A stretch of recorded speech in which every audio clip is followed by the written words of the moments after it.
Gražiausių NKL savaitės epizodų 10 pradedame Kaune, kur Regimantas Miniotas perduoda kamuolį Laurynui Biručiui ir šiam belieka patikrinti lanko tvirtumą.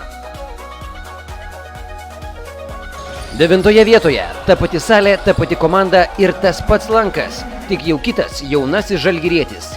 Martynas Echodas deda į krepšį po Martyno Varno perdavimo.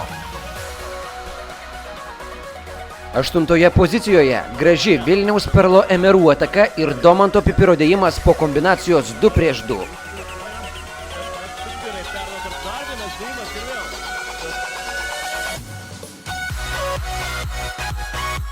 Septintoje vietoje Šakių Vyčio ataka ir Karolio Brusoko taškai sugavus kamuolį ore.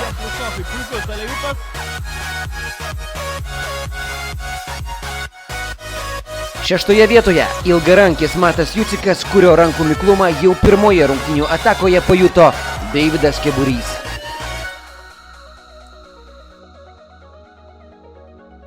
Penktoje pozicijoje Donatas Sabeckis, kuris žalioje Šilutės salėje ataką pabaigė dėjimu. Visgi šis epizodas nuo nesėkmės jo komandos neišgelbėjo. Ketvirtoje vietoje Mažeikių komandos atstovas Evaldas Šaulys, kuris pats įveikė visą varžovų gynybą nuo krepšio iki krepšio ir dar su bauda.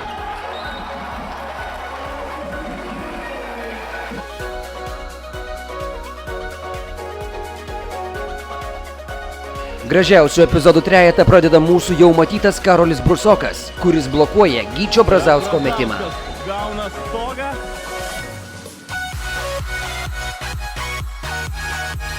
Antroje vietoje Andriaus Juknevičiaus skrydis Marijampolėje, po kurio ataka baigėsi galingų dėjimu su pražanga.